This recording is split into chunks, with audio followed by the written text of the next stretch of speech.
enseñanza de esta mañana. Gracias a Dios que venimos de regreso de un viaje a República Dominicana, donde Dios nos bendijo de una manera muy especial. Y bueno, pues reciban saludos todos ustedes de parte de los hermanos en República Dominicana. El día de hoy quiero dar una continuidad a las enseñanzas que se han estado dando en relación a Mateo capítulo 5. Y dando un seguimiento a ello, quiero ir a Mateo capítulo 5, versículo 43 al 48. Lo voy a leer, luego vamos a explicar algunas partes, algunas porciones de este texto. Dice así: oíste que fue dicho, amarás a tu prójimo y aborrecerás a tu enemigo. Pero yo os digo, amad a vuestros enemigos, bendecid a los que os maldicen, haced bien a los que os aborrecen y orad por los que os ultrajan y os persiguen, para que seáis hijos de vuestro Padre que está en los cielos, que hace salir su sol sobre malos y buenos, y que hace llover sobre justos e injustos. Porque si amáis a los que os aman, ¿qué recompensa tendréis? ¿No hacen también lo mismo los publicanos? Y si saludáis a vuestros hermanos solamente, ¿qué hacéis de más? ¿No hacen también así los gentiles? Sed pues vosotros perfectos, como vuestro Padre que está en los cielos es perfecto. Es un texto bíblico en relación a todo lo que hemos estado revisando en Mateo capítulo 5.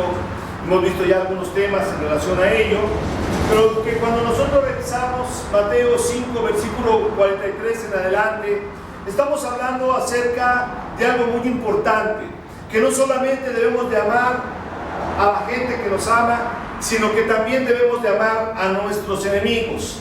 La clave está en el versículo 44.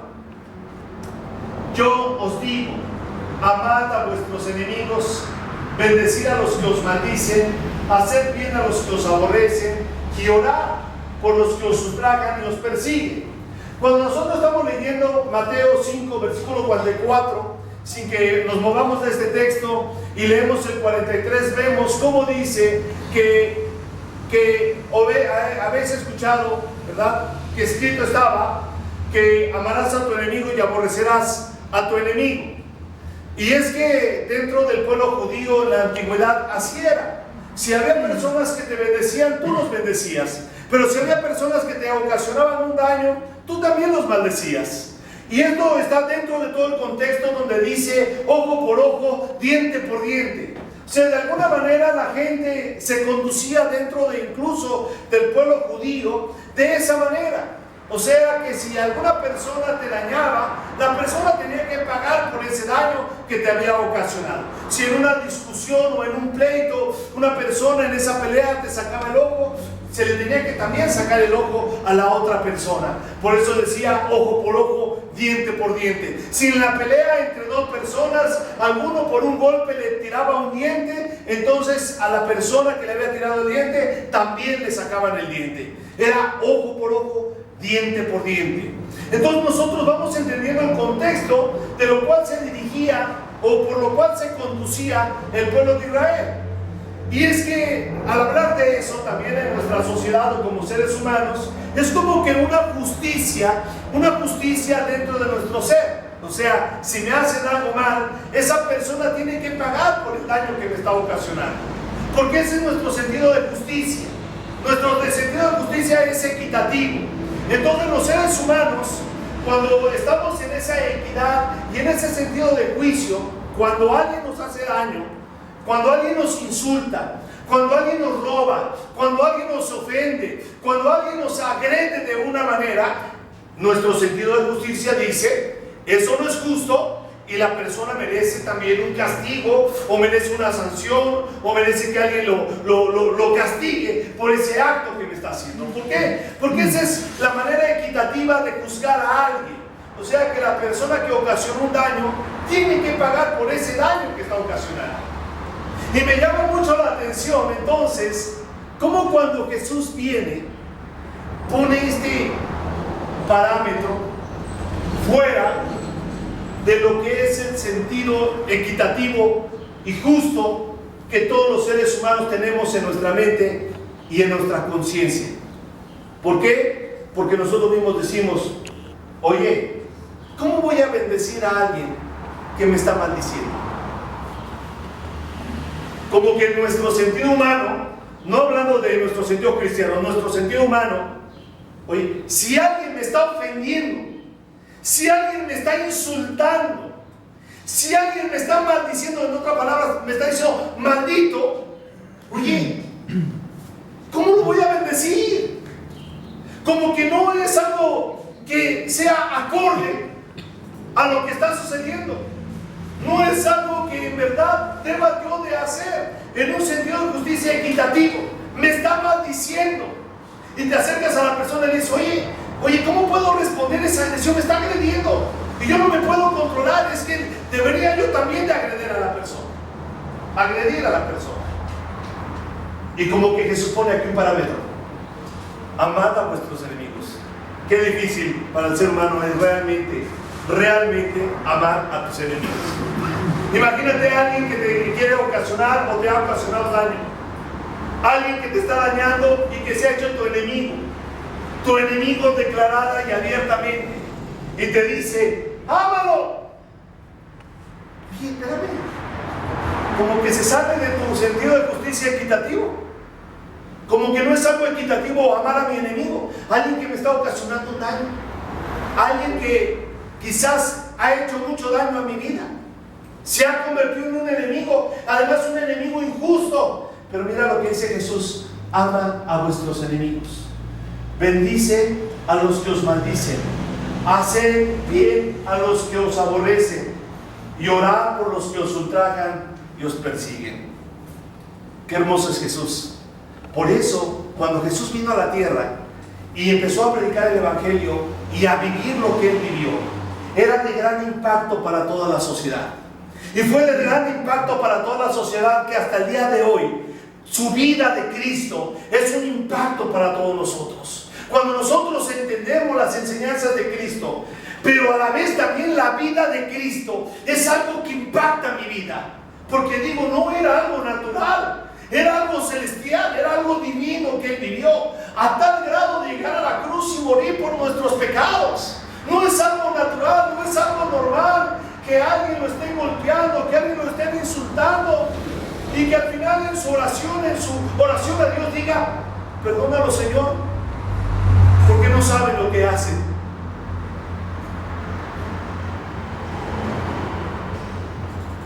Imagínate el corazón de Cristo. ¿Qué impacto ha traído a nuestra vida? ¿Por qué? Porque se sale de lo normal, se sale de lo cotidiano. La vida normal, hablando de un gentil, recordemos que es un gentil. Un gentil es una persona que no tiene la Biblia como un estándar para él. El gentil es aquel que no tiene a Cristo en su vida. El gentil es aquel que de alguna manera ha decidido vivir sin los lineamientos de Dios. Es una persona que no le interesa la iglesia, no le interesa la congregación, no le interesan las cosas de Dios. Eso es un gentil. Y el gentil vive conforme a su sentido de justicia propio, con su sentido de justicia equitativo. Y así vive el gentil. Le hago el bien al que me hace el bien, le hago el mal al que me hace el mal, ojo por ojo, diente por diente, en su sentido de justicia equitativo, ¿sí? No en maldad, sino en equidad, ok. Cuando viene este concepto de Dios hacia todos nosotros, es algo impactante en nuestra vida. Cristo Jesús mismo lo vivió, los apóstoles lo iban viviendo, los cristianos lo iban viviendo. Por eso era el impacto del cristianismo. Por eso hasta el día de hoy el cristianismo es un impacto para la sociedad. Imagínate en Roma, cuando perseguían a los cristianos, los llevaban a la Coliseo para ser tragados por los leones, los llevaban para ser quemados. Pero aún en ese momento de tormenta y de persecución, los cristianos bendecían a la gente, los cristianos entonaban himnos, los cristianos decían, Dios te bendiga, Dios te ama. Es un impacto para el corazón. Era de tal impacto que los mismos soldados que llevaban a la muerte a otros cristianos se convertían porque decían, es que esto no es natural. No es natural que mientras estamos matando a una persona nos esté bendiciendo. No es natural que mientras estamos golpeando, matando a una persona, va a ser muerta, se ponga a cantar himnos. No es natural, no es normal. Y la gente era impactada en su corazón. Por eso cuando llegamos después de los 300, 350, cuando surge Constantino, él había un impacto en su corazón, porque él decía: ¿cómo puede ser posible que mi imperio se esté dividiendo en dos? Porque todo Roma se está convirtiendo al cristianismo, porque todo Roma está tomando a Cristo como su Salvador, porque mucha y gran cantidad de la población romana se está convirtiendo en cristiano. Y eso había ocasionado un impacto en su vida, a tal grado que él mismo, al ser impactado, se declara cristiano. Esto es lo que produce el amor. Eso es lo que produce el amor. Y esa es la diferencia que nosotros marcamos en nuestra sociedad como cristianos. La sociedad se ha corrompido. El ser humano está en decadencia. El ser humano ya no es ni siquiera equitativo, sino es malvado, es perverso el ser humano. El ser humano ya no tiene ni siquiera el sentido de justicia equitativo de ojo por ojo, diente por diente, sino que ahora el sentido que tiene la humanidad es yo y solo yo. Una actitud de egoísmo y de destrucción hacia la gente que está a su alrededor.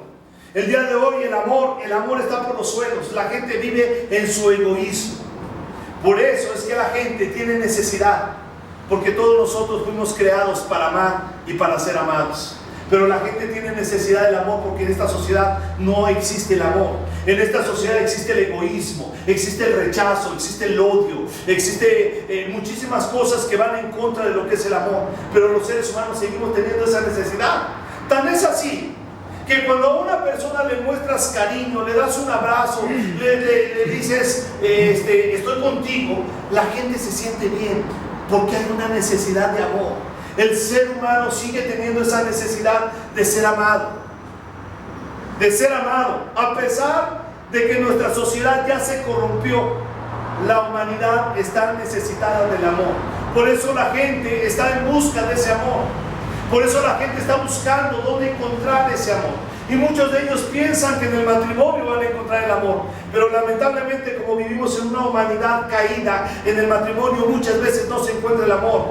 Porque después del romance, empiezan los pleitos, las discusiones, las diferencias, el egoísmo, y la gente termina odiándose dentro de los matrimonios. Y el día de hoy, para que perdure un matrimonio, es completamente difícil. La gente se separa, se divorcia, se odia, no se aman entre ellos. Porque eso produce el egoísmo. En la religión, en los clubs, son a veces llenos de gente en esa necesidad de amor. Porque la gente está en busca de amor. Y piensan que en un club o piensan que en una religión van a encontrar lo que realmente ellos necesitan. Porque la gente está en busca del amor.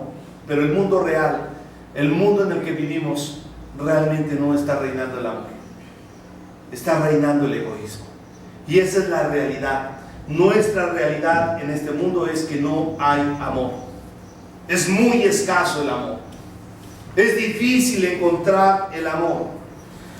Y los cristianos, su vida, la vida de un cristiano, es una vida donde existe el amor, como dice aquí, pero no solamente un amor natural, porque el amor natural lo podemos tener, sino es un amor que va más allá.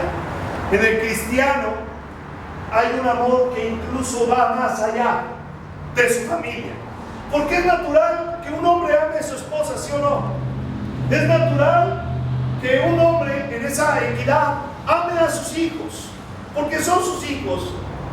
Claro que en la humanidad caída ya ni siquiera existe eso en muchas personas, pero lo más natural, lo más acercado a lo natural es que una persona ame a su familia. Entonces, cuando una persona se convierte en cristiano, lo primero que esperamos en ese cristiano es que empiece a amar a su esposa, es que empiece a amar a sus hijos, es que empiece a amar a su familia. Eso es lo natural, que el cristiano empiece a amar a la gente que está más cerca de él. Eso es lo natural. Estamos hablando de que si la humanidad se había corrompido en egoísmo y viene Cristo y rescata a una persona, lo natural es que va a empezar a amar a su prójimo, a su familia, a su esposa, a sus hijos. La mujer va a empezar a amar a su esposo, a sus hijos, y eso es lo que se espera de una manera natural, como regresando de un estado podrido a un estado natural. Y por naturaleza decimos, ese hombre tiene que amar a su familia. Ok, pero el cristiano no se queda ahí. El cristiano no se queda ahí. En ese estado natural, sino que va más allá todavía. Y el cristiano no solamente ama a su familia, sino ama a la gente que está a su alrededor. Por eso el cristiano empieza a hacer obras. Por eso el cristiano piensa hacer cosas por los demás. Si tú te das cuenta, el verdadero cristiano, el cristiano que está viviendo lo que Cristo enseña, es una persona que no solamente dice, yo y mi familia, no, tengo que hacer algo por el necesitado. Si voy al hospital a repartir comida para los pobres, si hay niños necesitados, tengo que hacer algo por esos niños necesitados.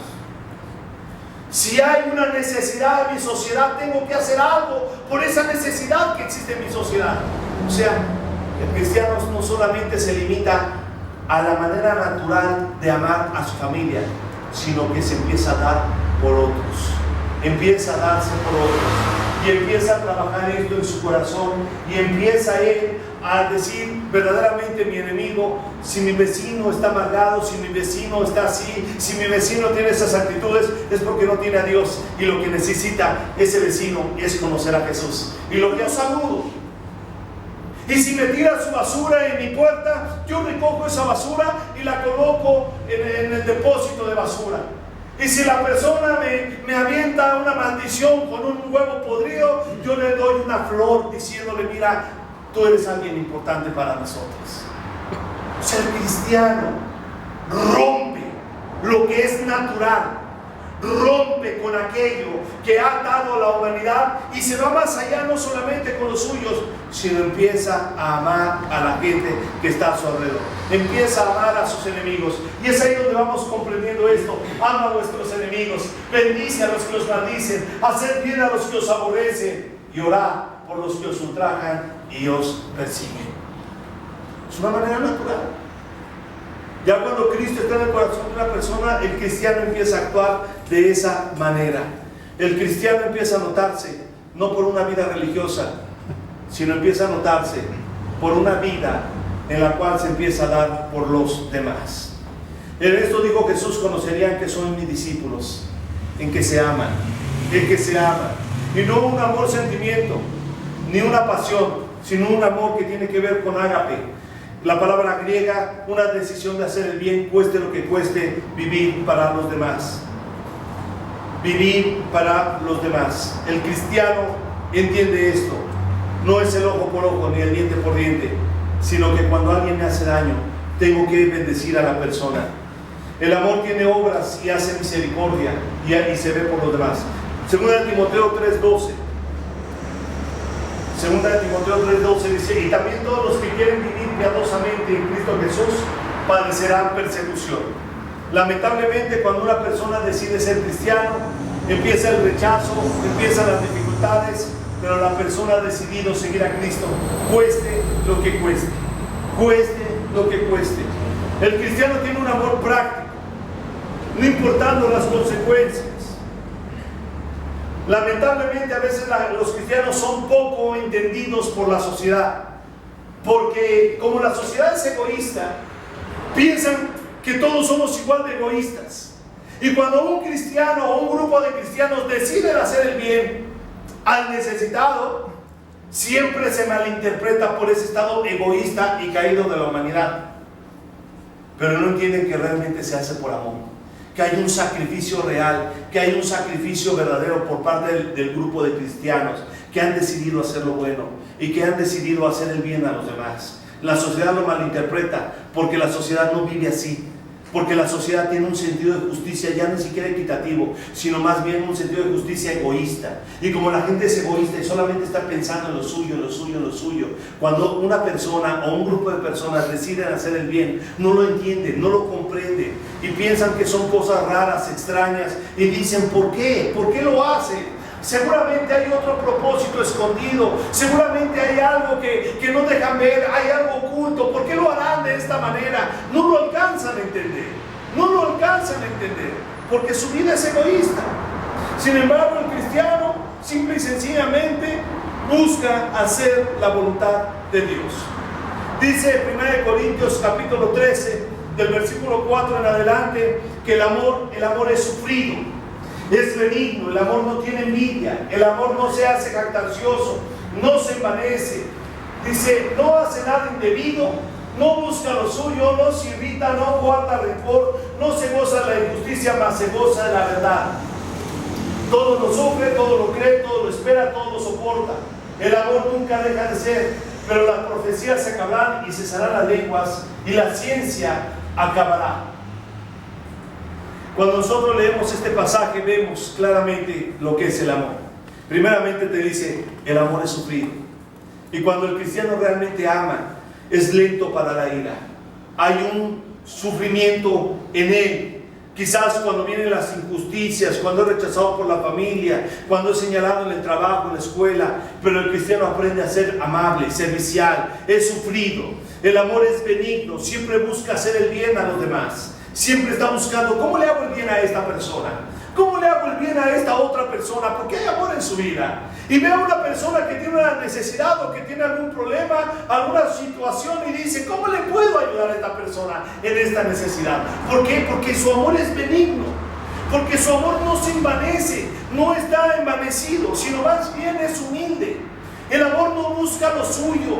O sea, no solamente es un egoísmo en su vida de decir yo quiero lo mío, lo mío, lo mío. No, sino está buscando cómo bendecir al otro. ¿Cuándo ves a un verdadero cristiano? Cuando tú lo ves desinteresado en lo que a él le beneficia. Si lo que más bien él tiene un interés por beneficiar a las demás personas. Pero dice el último versículo que este amor es el que permanece. Dice, el amor nunca deja de ser. Todo se va a acabar. Profecías, lenguas, ciencia se acabará, pero el amor nunca deja de ser. El amor nunca deja de ser.